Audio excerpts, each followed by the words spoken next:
Hello దోస్తీస్, welcome to food Dosti. ఈరోజు నేను చేస్తున్న డిష్ చికెన్ కర్రీ అండి. అది ముస్లిం స్టైల్లో చేస్తున్నాను. ఇది కనుక మీరు ఒక్కసారి ట్రై చేశారంటే ప్రతిసారి ఇదే చేసుకుంటారు. దీన్ని మనం రోటీలో కానీ, రైస్లో కానీ, జీరా రైస్లో కానీ, పులావ్లో కానీ అన్నిట్లో తినవచ్చు. ఒక్కసారి ట్రై చేయండి. ట్రై చేసి నాకు కామెంట్ చేయండి. దీనికి ఏమేమి కావాలో మనం ఒకసారి చూసుకుందాం. ముస్లిం స్టైల్ చికెన్ కర్రీ తయారు చేసుకోవడానికి కావాల్సిన పదార్థాలు: నేను 1 కేజీ చికెన్ తీసుకున్నాను. దానికి తగ్గట్టు 2 పెద్ద ఉల్లిపాయలని కట్ చేసి పెట్టుకున్న, 2 మీడియం సైజ్ టొమాటోస్, 4 లేదా 5 పచ్చిమిర్చి, 1 కప్పు పెరుగు, అల్లం వెల్లుల్లి పేస్ట్ 2 టేబుల్ స్పూన్లు, 1 స్పూన్ జీడిపప్పు, 1/2 టేబుల్ స్పూన్ గసగసాలు నానబెట్టి పెట్టుకున్నాను, పసుపు, ఉప్పు, కారం, ఇంకా నూనె, కట్ చేసుకున్న కొత్తిమీర, 5 నుంచి 6 లవంగాలు, 1 ఇంచు దాల్చిన చెక్క. ముందుగా చికెన్ని మ్యారినేట్ చేసి పెట్టుకుందాం. దానికోసం సరిపడినంత ఉప్పు,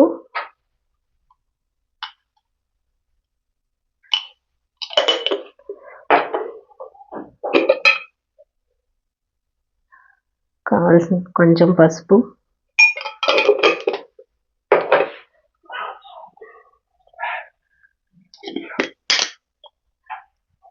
మేము కొంచెం స్పైసీ ఎక్కువగానే తింటాం కాబట్టి నేను 2 స్పూన్లు వేస్తున్నానండి. మీకు కావాలంటే తగ్గించైనా వేసుకోవచ్చు. 2 స్పూన్లు కారం, ఈ స్పూన్తో 2 టేబుల్ స్పూన్లు తీసుకున్నాను నేను. అందులో నుంచి 1/2 స్పూన్ ఇప్పుడు కలుపుతున్నా.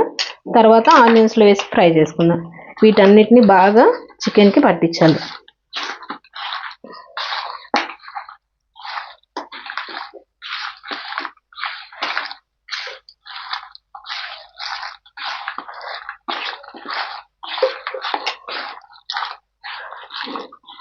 దీన్ని 20 నిమిషాలు లేదా 1 పావు గంట అయినా మ్యారినేట్ చేసి పక్కన పెట్టుకుందాం. చికెన్ మ్యారినేట్ చేసుకొని 15 మినిట్స్ అయిపోయిందండి. ఇప్పుడు స్టవ్ వెలిగించుకొని కడాయి పెట్టుకొని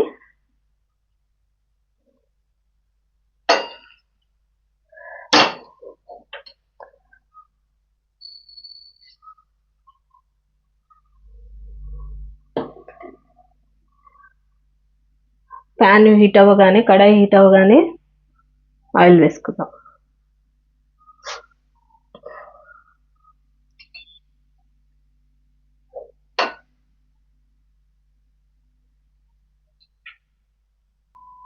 కడాయి హీట్ అయ్యిందండి. ఇప్పుడు ఇందులో 3-4 టేబుల్ స్పూన్లు ఆయిల్ వేసుకొని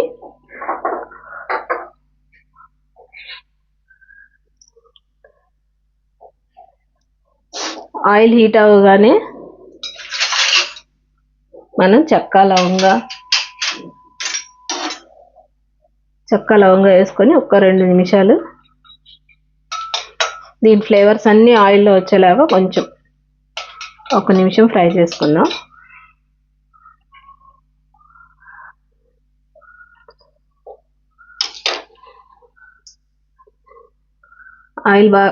ఆయిల్ బాగా హీట్ అయిందండి. ఇప్పుడు ఇందులో కట్ చేసి పెట్టుకున్న ఆనియన్స్, నేను 4 పచ్చిమిర్చి తీసుకున్నాను కదా, అందులో 2 కట్ చేసి ఇప్పుడు వేసాను. మంటని హై ఫ్లేమ్లోనే పెట్టి ఫ్రై చేసుకోవాలి.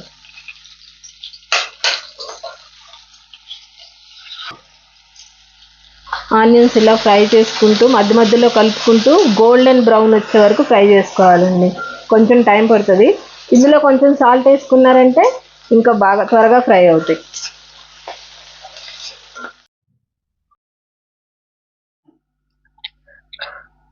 ఆనియన్స్ ఇలా బ్రౌన్గా ఫ్రై చేసుకోవాలండి. ఇది బ్రౌన్గా ఫ్రై అయ్యాక మనం తీసి పెట్టుకున్న మిగిలిన అల్లం వెల్లుల్లి పేస్ట్ వేసేసుకుందాం.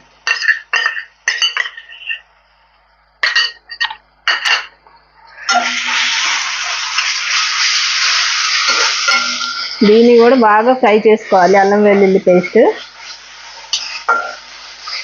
పచ్చివాసన అంతా పోయి మంచి కలర్ వస్తుంది. ఆ కలర్ వచ్చే వరకు ఫ్రై చేసుకుందాం. చూడండి, అల్లం వెల్లుల్లి పేస్ట్ బాగా ఫ్రై అయిపోయింది, ఇట్లా ఆయిల్ రిలీజ్ అవుతుంది. ఇప్పుడు మనం మ్యారినేట్ చేసి పెట్టుకున్న చికెన్ వేద్దాం.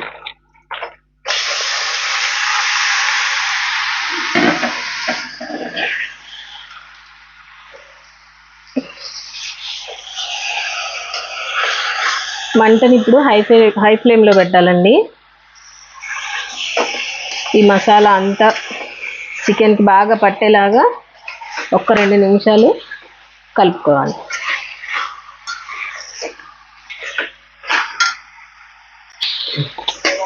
మసాలా అంతా బాగా మిక్స్ అయిపోయింది. ఇప్పుడు మంటని మీడియం ఫ్లేమ్లో పెట్టేసుకొని మూత పెట్టి కుక్ చేసుకుందాం.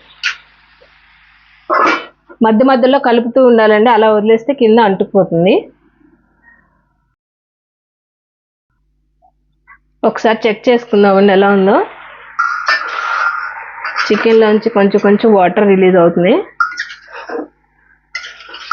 దీన్ని ఒక్కసారి కలుపుకొని కనీసం ఇది ఉడకటానికి ఇందులో ఈ నీళ్ళంతా ఎగిరిపోవాలి మొత్తం. దీనికి కనీసం 10 నిమిషాలన్నా పడుతుంది. మధ్య మధ్యలో ఇలా చెక్ చేసుకుంటూ కలుపుకుంటూ ఉండాలి. ఉడికేలోపు మనం మిక్సీ చేసుకుందాం. ముందుగా కట్ చేసి పెట్టుకున్న 2 టమాటాలు, దీంతో పాటు ముందు దీన్ని కొంచెం పల్స్ మోడ్లో గ్రైండ్ చేసుకొని దాని తర్వాత గసగసాలు జీడిపప్పు నానబెట్టుకున్నాం కదా, అది కూడా వేసి మెత్తగా పేస్ట్ చేసుకుందాం. ఇలా టమాటాలను పల్స్ మోడ్లో పేస్ట్ చేసుకున్న తర్వాత మనం నానబెట్టుకున్న జీడిపప్పు గసగసాలని వేసుకొని మెత్తటి పేస్ట్ చేసుకోవాలి. ఇలా మెత్తగా పేస్ట్ చేసుకోవాలండి. దీన్ని తర్వాత మనం కర్రీలో వేద్దాం. ఒకసారి చెక్ చేసుకుందామండి చికెన్. చూడండి, చాలా నీరు వచ్చేసింది ఇందులో నుంచి. ఇది కొంచెం ఆవిరైపోగానే మొత్తం మనం పెరిగేసుకుందాం.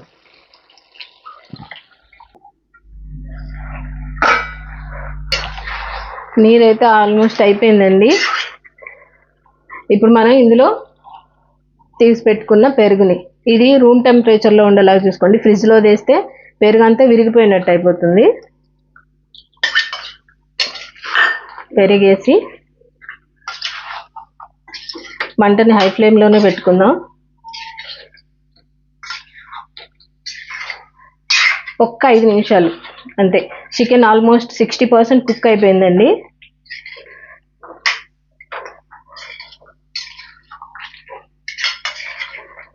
ఇలా దీన్ని ఒక 5 నిమిషాలు కుక్ చేసుకుందాం మూత పెట్టేసి.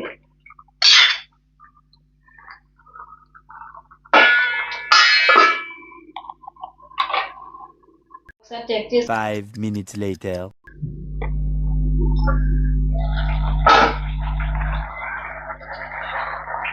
బాగా ఉడుకుతుందండి.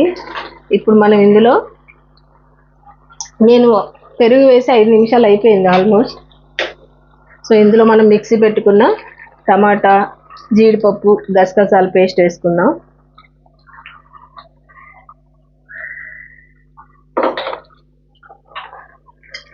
ఇప్పుడు మంటను మీడియం ఫ్లేమ్లో పెట్టుకోవాలి, ఎందుకంటే మనం జీడిపప్పు వేసాం కాబట్టి కింద ఈ కడాయికి అంటుకుంటుంది. సో మంటను మీడియం ఫ్లేమ్లో పెట్టి కొంచెం సేపు ఈ టమాటా పచ్చివాసన మొత్తం పోయి ఆయిల్ రిలీజ్ అయ్యే వరకు కుక్ చేసుకోవాలి.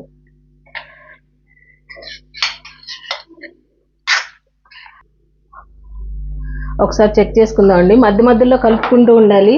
ముందే చెప్పాను, జీడిపప్పు వేయడం వల్ల కింద అంటుకుపోతుంది.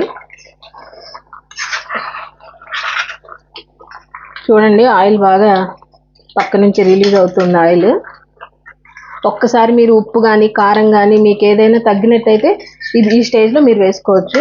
ఇప్పుడు నేను ముందుగా కట్ చేసి పెట్టుకున్న పచ్చిమిర్చి ఉన్నాయి కదా, అవి ఇప్పుడు వేద్దాం. ఇప్పుడు మంచి ఫ్లేవర్ వస్తుంది ఇప్పుడు వేస్తే.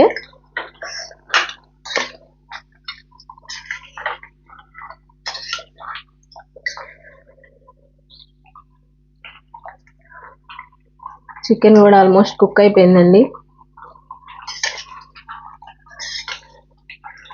ఇంకొక 2 నిమిషాలు దీన్ని కుక్ చేసుకొని తర్వాత కొంచెం వాటర్ వేసుకుందాం.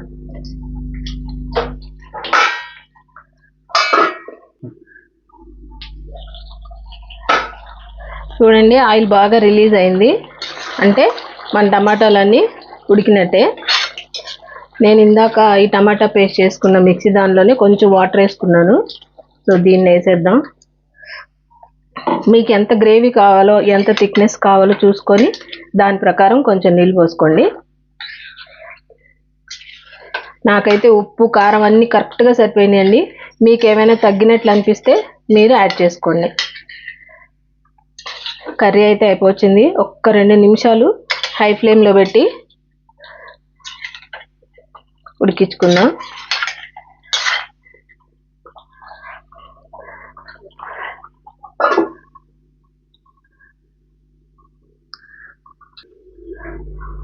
మంటని హై ఫ్లేమ్లో పెట్టుకోవాలండి. చూడండి ఆయిల్ అంతా రిలీజ్ అయిపోయింది, మనకి కర్రీ రెడీ అయిపోయింది.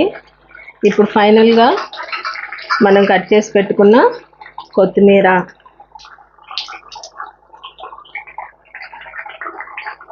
వేసుకొని 1 నిమిషం పాటు ఇలా ఉడికించుకొని స్టవ్ ఆపేసుకుందాం. ముస్లిం స్టైల్ చికెన్ కర్రీ అయితే అయిపోయిందండి. స్టవ్ కట్టేసుకుందాం. దీన్ని మీరు రోటీలో కానీ, పుల్కాలో కానీ, జీరా రైస్లో కానీ, వైట్ రైస్లో కానీ ఎందులో తీసినా కానీ చాలా బాగుంటుంది. ఒక్కసారి మీరైతే ట్రై చేయండి. ట్రై చేసి మీకు ఎలా కుదిరిందో నాకు కామెంట్స్ ద్వారా తెలియజేయండి. మీకు కనుక ఈ వంట నచ్చితే please like, share, subscribe my food Dosti channel. Thank you for watching.